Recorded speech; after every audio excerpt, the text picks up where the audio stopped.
Hi, boys and girls. So I decided to come outside and record my video because it's so gorgeous out today, and it's such a beautiful morning. So kind of continuing to think about Flora and Ulysses and what's been happening in the story. Yesterday, I had said that some of the ways to look at character development and how a character changes is to look at who are they connected to throughout the story. So I started this little chart that we can kind of talk about as we go. Okay. And we have Flora in the middle, and I put Flora in the middle because she's our main character.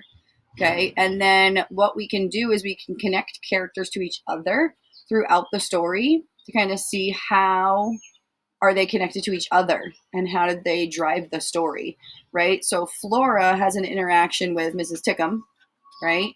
And both of them have a connection to Ulysses, who's the squirrel, right? They interacted with him and they kind of helped him stay alive, right? And that connected them all to each other. And then Flora goes home, and has a connection with her mom. However, I want you to think about, why didn't I connect Flora's mom to Ulysses? What were the events in the story when Flora brought Ulysses home? And kind of think about, why wouldn't I connect Flora's mom and Ulysses in the story based on what we've read so far? Okay, so this is who we have, and this is who's connected to each other.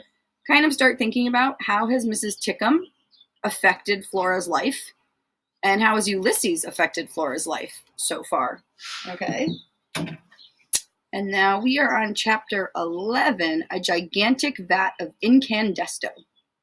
She put Ulysses down on her bed, and he looked even smaller, sitting there in the bright overhead light. He also looked pretty bald. Good grief, said Flora. The squirrel certainly didn't look very heroic, but then neither did the nearsighted, unassuming janitor Alfred T. Slipper. Ulysses looked up at Flora, and then he looked down at his tail. He seemed relieved to see it. He lowered his nose and sniffed along the length of it. I'm hoping that you can understand me, said Flora. The squirrel raised his head. He stared at her. Wow, said Flora. Great, okay, I can't understand you. And that's a small problem. But we'll figure out a way to communicate, okay? Nod at me if you understand what I'm saying. Flora nodded, and Ulysses nodded back. Do you think he's really understanding her? Flora's heart leaped high up in her chest. I'm going to try and explain what happened to you, okay? Ulysses nodded his head very fast. And again, Flora's heart leapt up high inside of her in a hopeful and extremely uncynical kind of way. So we've been thinking about the word cynical and what it means. This says her heart leaped high inside of her in a hopeful and extremely uncynical kind of way. And in school, we learned the prefix un means not. So that means that in that moment, she was not cynical. So that might be a clue to help you figure out what it means. She closed her eyes. Don't hope, she told her heart. Don't hope, instead observe. Do not hope, instead observe was a piece of advice that appeared often in Terrible Things Can Happen to You, according to Terrible Things. Hope sometimes got in the way of action. For instance, if you looked at your elderly Aunt Edith while she was eating, and you told yourself, man, I hope she's not choking, you would waste several valuable life-saving high maneuver performing seconds. Do not hope, instead observe were the words that Flora, as a cynic, had found useful and extreme. She repeated them to herself a lot.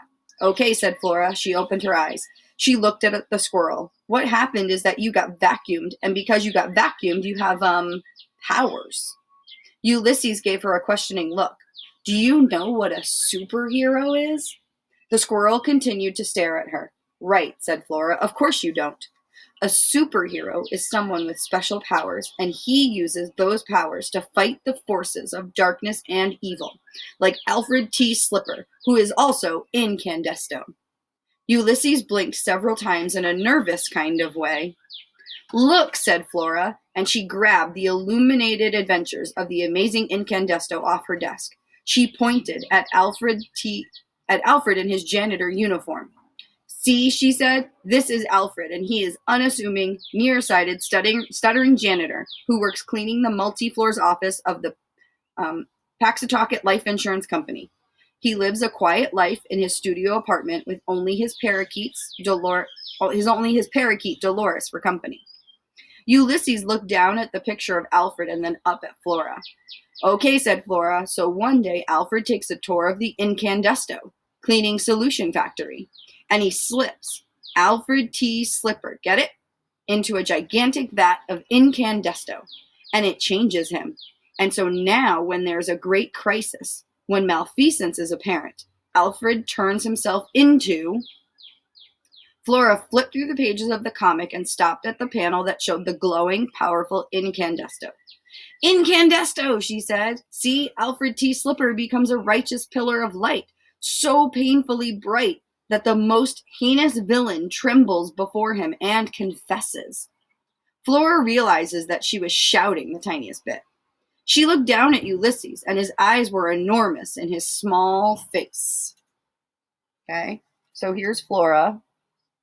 Trying to get the sun out of the way. And she is showing Ulysses, okay, all the different parts of the comic book that she's obsessed with.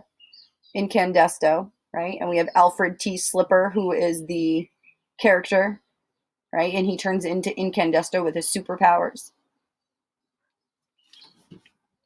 Flora tried to sound calm, reasonable. She lowered her voice.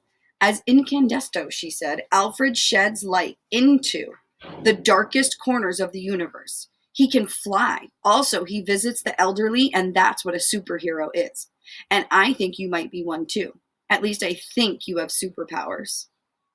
So far, all we know about you is that you're really strong. Ulysses nodded and puffed up his chest. Flora, her mother shouted, get down here, dinner's ready. But what else can you do, said Flora to the squirrel. And if you truly are a superhero, how will you fight evil? Ulysses furrowed his brow. Flora bent down. She put her face close to his. Think about it, she said. Imagine what we might be able to do. Florabelle, her mother shouted. I can hear you up there talking to yourself. You shouldn't talk to yourself. People will hear you and think you're strange. I'm not talking to myself, Flora shouted. Well then, with whom are you speaking? A squirrel. There was a long silence from down below, and then her mother shouted, That's not funny, Florabelle. Get down here right now. So how do you think her mother would feel if she actually found out that there's a squirrel in there, huh? Based on how she just spoke to her to come down to dinner. Chapter 12, The Forces of Evil. When Flora came back upstairs after dinner, she found Ulysses curled up in a tight little ball sleeping on her pillow. She put out her hand and touched his forehead with one finger. His eyes twitched, but they didn't open. She picked up the pillow and moved it carefully to the foot of the bed. She changed into her pajamas, lay down, and imagined the words. A superhero squirrel rested at her feet, and so she was not lonely at all. Emblazoned on the ceiling above her. That's exactly right, she said. Before the divorce, before her father had moved out of the house and into an apartment, he had often sat beside her at night and read aloud to her from the illuminated adventures of the amazing Incandesto. It was his favorite comic. It always cheered him up to read about Alfred T. Slipper and Dolores. Her father did an excellent parakeet imitation. Holy bagumba, he would say in the voices of Dolores. Holy unanticipated occurrences. Holy unanticipated occurrences was what Dolores would say when something truly unexpected and unbelievable was happening, which was basically all the time. Life was pretty exciting when you were Incandesto's parakeet. Flora sat up and looked down at the sleeping squirrel. Wholly unanticipated occurrences, she said. It sounded better when her father said it. Not that he had said it these days. He didn't say much of anything anymore. Her father had always been a sad, quiet man, but since the divorce he had become even sadder and quieter, which was fine with Flora, really. Cynics don't like a lot of chatter. There's that word cynics again. Besides, Alfred T. Slipper was a quiet man too. For instance, when he was on his tour of the Incandesto manufacturing facility and had fallen into a vat of Incandesto, he hadn't said a single word, not even, oops. Words had appeared above his head, however, and Flora's father had read those words to her so many times that she could recite them by heart. He is an unassuming janitor, but he will dare to battle the darkness of the universe. Do you doubt him? Do not. Alfred T. Slipper will live to fight the forces of evil. He will become known to the world as Incandesto. Flora lay back down. If the squirrel were in a comic, she thought, what words would have appeared in the space over his head when he was sucked up into the vacuum cleaner? What words do you think might have come above the squirrel's head as he was sucked into a vacuum cleaner? If he's a superhero like Incandesto. He is an unassuming squirrel. Yep. But he will soon conquer villains of all stripes. He will defend the defenseless and protect the weak. That sounded good too. He will become known to the world as Ulysses. Holy Bagumba, anything could happen. Together, she and Ulysses could change the world, or something. Do not hope. Instead, observe, Flora whispered to calm herself down. Just observe the squirrel. And then she fell asleep. So a few times in this chapter, Flora mentioned not to hope. Why do you think she keeps telling herself not to have hope? And also, I noticed something. She kind of reflected on her father still being in her house with her and how he would read a certain story to her. He would read this comic with her, right? And how it made her feel. Do you think maybe she's not willing to have as much hope because it makes her sad? Maybe it makes her think about her parents and maybe a different time. Okay. The typewriter. He woke in darkness. His heart was beating very fast, and something had happened. What was it? He couldn't think. He was too hungry to think. He sat up and looked around the room. He was in bed, and Flora's feet were in his face. She was snoring. He could see the outline of her round head, and he loved that head. But man, he was hungry. The door to the bedroom was open. Ulysses got off the pillow and went out of the room. He crept along the dark hallway, and he went down the stairs and past the little shepherdess. The house was dark, but there was a light out on in the kitchen. The kitchen! That was exactly where he needed to be. He put his nose up and he sniffed. He smelled something cheesy, wonderful. He ran through the living room and the dining room and into the kitchen. He climbed up on the counter, and there it was, a lone cheese puff, perched on the edge of the red Formica countertop. He ate it. It was delicious. Maybe there were more cheese puffs. He opened a cabinet, and yes, there was a big bag with the beautiful word Cheeseomania written in golden script on the front of it. He ate until the bag was empty, and then he burped softly, gratefully. He looked around the kitchen.